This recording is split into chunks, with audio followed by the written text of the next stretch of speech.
Hello, my friends, hello, and welcome once again to Stately Vaughan Manor, where Roger and I have returned. Because it's Wednesday, that means it's Epic Comic Book Wednesday. Every Wednesday, we'll talk about a certain comic book, graphic novel, or comic book subject. Steve Donoghue, over on his channel, will talk about the same comic book, graphic novel, or comic book subject. It is our world's finest team up that we do once a week. And this week, we're talking about the best of Superman, Roger. Could it be the best of the best that we're talking about today? Well, we'll find out. We'll take a look. So, there have been a lot of best of volumes for Superman over the years. We've got this one that came out in the 70s. This was Superman from the 30s to the 70s, which was a really cool book. Most of it was in black and white, but that's okay. It's still a really cool book. And then that was updated a little bit later. This is Superman from the 30s to the 80s. This came out in the early 1980s. Then, right around 86 or 87, I forget off the top of my head right now, this one came out. This is the greatest Superman stories ever told, and we have talked about this one already on Epic Comic Book Wednesday. This was a really, really good book. Then, we got Superman, the greatest stories ever told, volumes 1 and 2. These are very slim volumes, and they really could have just been one volume. Oh well, we got these. Then a few years ago, we got Action Comics, 80 Years of Superman, the deluxe edition. This is really nice. And this really celebrates all of Action Comics. So there's some non-Superman stuff in here that appeared in Action Comics as well. This was really cool. And then just a couple years ago, a year or two ago, this one came out. This is Superman, the 85th Anniversary Collection. And this one was really good.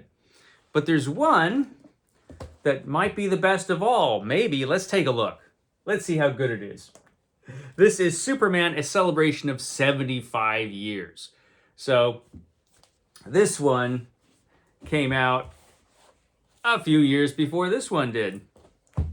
And it's really, really nice. When was this published? I think it was 2013.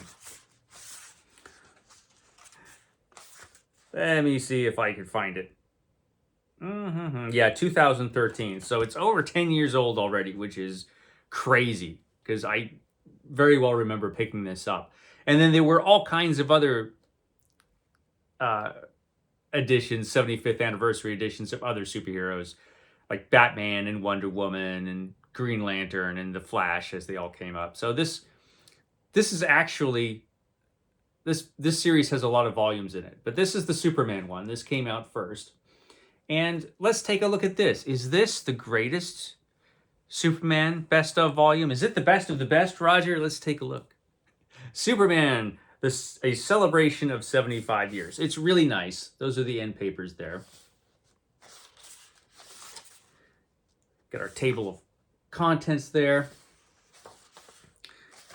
And like a lot of these volumes, it goes chronologically through time. So it begins with part 1, 1938 to 1950, Champion of the Oppressed. Now, all of these best of volumes have to start off with, of course, the first story in Action Comics. There's the iconic first cover featuring Superman and the first story featuring Superman. We don't get much of an origin in this story. All we get is one little panel of a rocket ship flying away from a destroyed planet as a distant planet was destroyed by old age. It was destroyed by old age in this story, Roger. A scientist placed his infant son within a hastily devised spaceship, launching him to Earth. That's all we needed to know. And then we have a brief outline of his great abilities. And that was it. That's all we got. We don't know who his parents are, really. We don't know anything about Krypton. We don't even have the name Krypton in this story. That was all worked out later. And most of the origin story was originally told in the newspaper strip, actually. But for a golden age superhero story, this one is pretty good. And it caused a sensation. Superman became immensely popular. and spawned a whole age of superheroes. We get Lois Lane there being awesome. She was awesome from the very beginning, Lois Lane. And I have to say, the printing quality on this is really, really nice. This is a very nice book. It just looks great. And very well bound, too. It's really held up, this book. So we get the entire first issue of Superman, it looks like, in this one. We have World War II. Yes, that's definitely a World War II era story. And this one is Lois Lane. And she's looking back on her history with Superman in this story. It's pretty cool. Yeah, there she's looking back at that first adventure. So that's a pretty good story. Then we have the 10th anniversary issue, The Origin of Superman. So we get more of Superman's origin here, more fleshed out in the comic book as opposed to just the newspaper strip. And Superman's an interesting character because, you know, it's all adventure and fun, but behind Superman is a great tragedy. He lost his planet, he lost his entire civilization and all those people. So, you know, there's a lot of tragedy behind Superman, as you can see, as he tragically holds his head there in sadness as we get Superman's origin story. And we get the whole thing about Superman's origin there. Nobody believes poor Jor-El as he's trying to tell them about the destruction of Superman. He's like, man, listen, we're headed for destruction. Nah, you're crazy, Jor-El. We don't care about scientific evidence. And, you know, that's how it goes. Great version of this story.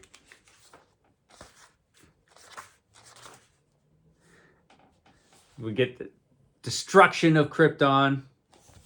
And I think this is all... Who did this particular story? Let me look. Okay. Wayne Boring was the penciler on this one. He did a ton of Superman stories. So Wayne Boring did this particular issue. And it's really cool. So we get the death of his parents. There's his father on his deathbed there telling him that, you know, you're going to have to use your powers for humanity. So it's a great story. It's a great version of the origin story. So that's in here. So yeah, that should be in here. So the Golden Age section was pretty awesome. Then we get part 2, Strange Visitor, 1950 to 1970. So that's a pretty big chunk of time. 1950 to 1970. And we get the first appearance of Superman and Batman together. I believe this was their first appearance together. The mightiest team in the world, which was pretty awesome. And that is in this Superman issue. For some reason in my mind, that was World's Finest, but I guess it was in Superman, so that's pretty cool. And this is the one where they discover each other's secret identities. So that was pretty cool. So Superman and Batman, they know who each other are. Which was, you know, an unusual thing for back in the day. So that was actually a really cool story. So that should have been in here. And this is one of my favorite stories of all time from Superman, the Super Duel in Space. So this has the first appearance of Brainiac. There's that iconic cover. And this was actually the cover they used for the the Silver Age Superman Omnibus, which was fantastic. And so, yeah, this is a fantastic story that definitely belongs in this volume.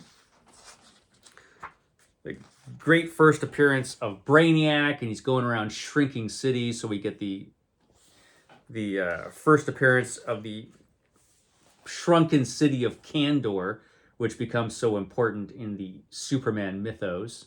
It's a great story. Kurt Swan did this one, I believe. It's fantastic.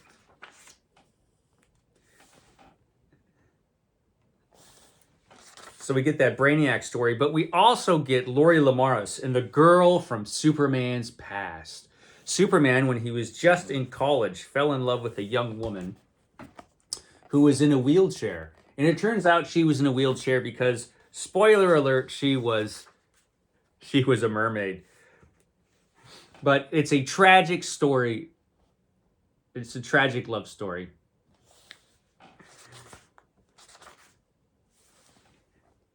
There's where she's revealed as a mermaid, much to Superman's shock, because she'd always wheel herself around in a blanket, but Superman's classy, so he didn't use his X-ray vision or anything. He's a classy guy, so he didn't know she was a mermaid. Then we get Superman's tragic return to Krypton, another great Silver Age story. So the Silver Age stuff in here is really, really good.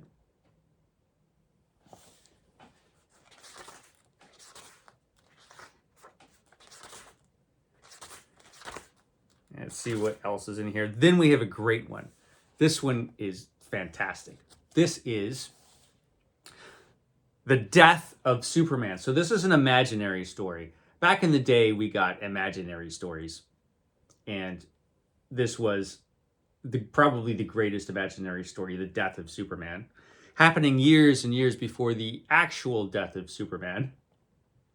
And part one is Lex Luthor hero. So Lex Luthor changes his ways and becomes a hero. He decides to use his great abilities to help humanity.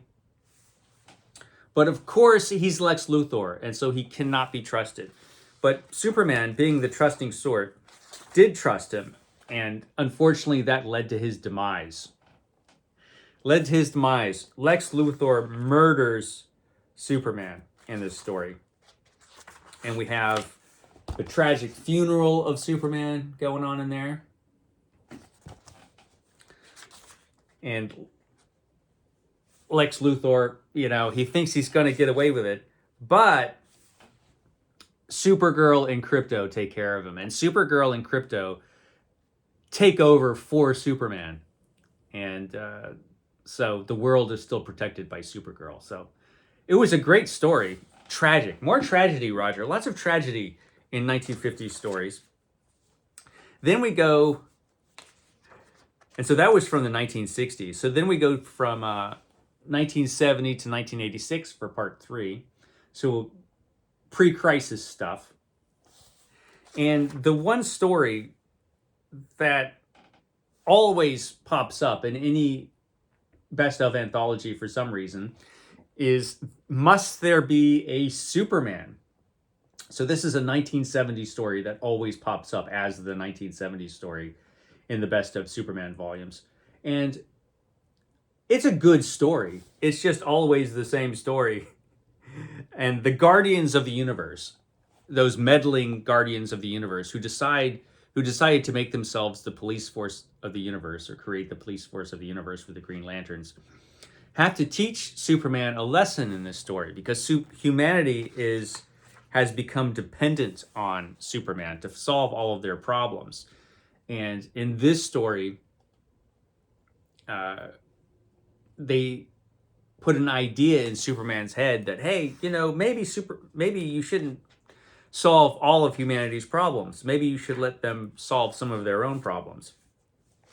And so this story is all about that. And it's a pretty good story. Kurt Swan, again, he drew most of the stories in the 1960s and the 70s. He was drawing Superman forever. And it's a good story. But I much prefer this one. This is the new Luthor and Brainiac, where we get the newer versions of Luthor, where we have Luthor in his funny armor and Brainiac in his big skull ship. And that was awesome. And we also have wonderful Gil Kane art in this story. So this is a fantastic story. I really like this one. Gil Kane, of course, just does a magnificent job in this Superman story. Really good. Brainiac was suitably creepy with his big, giant, creepy ship flying around there.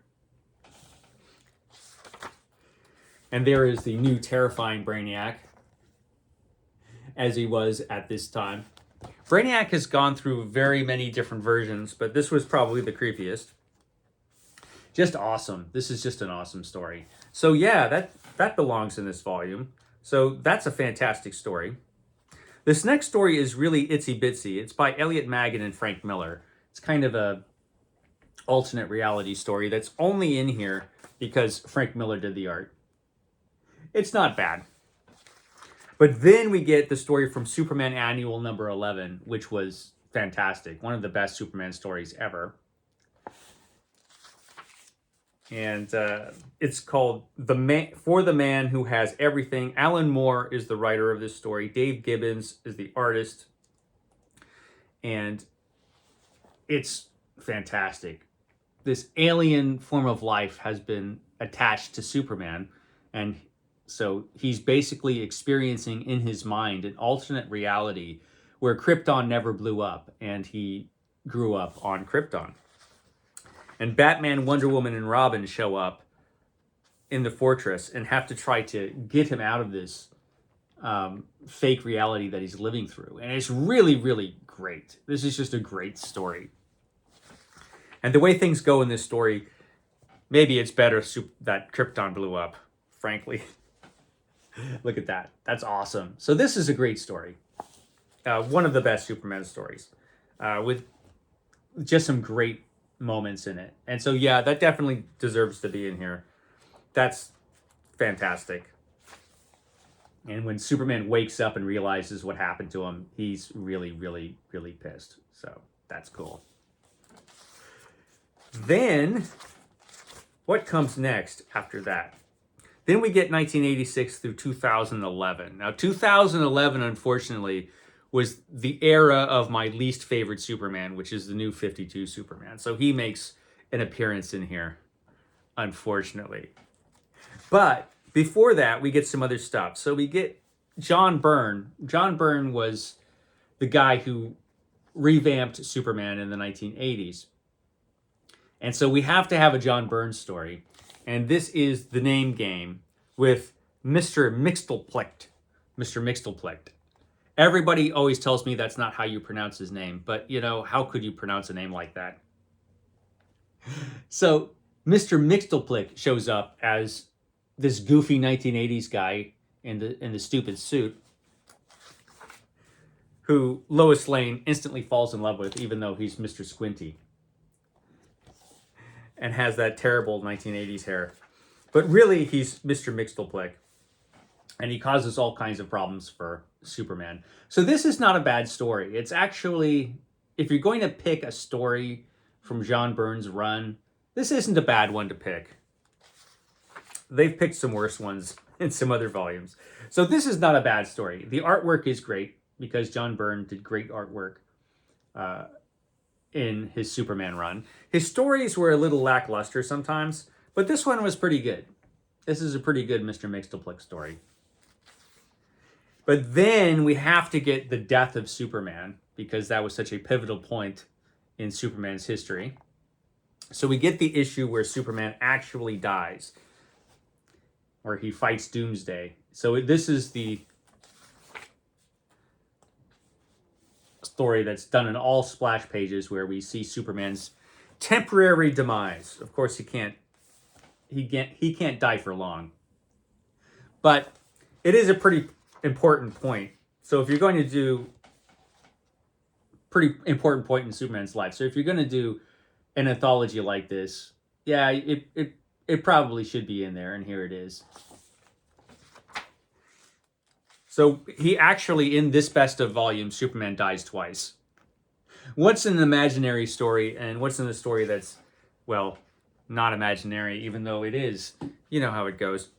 And then we get What's So Funny About Truth, Justice, and the American Way, which is a really, really good story.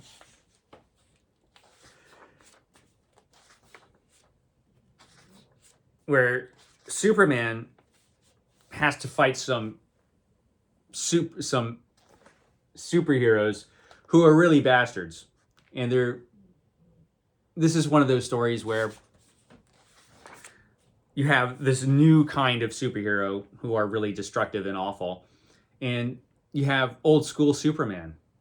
and who will prevail in today's society. It's actually a really, really good story. I should probably do an Epic Comic Book Wednesday just on this story because it's fantastic. So, yeah, that belongs in there. Superman pissed again. He's had a hard time in this one. So that one's excellent. But then we get something really cool. We get a story illustrated by Alex Ross. It's really short. This is Superman goes berserk, and Batman has to take care of Superman. And this is The Trust, story by Chip Kidd and Alex Ross. So it's really good. Batman has to stop an enraged Superman and bring him back to his senses. And so it's a short little thing, but you know, Alex Ross is glorious. And so it's pretty cool that we have that Alex Ross story in here. This is awesome. So again, another excellent choice for this.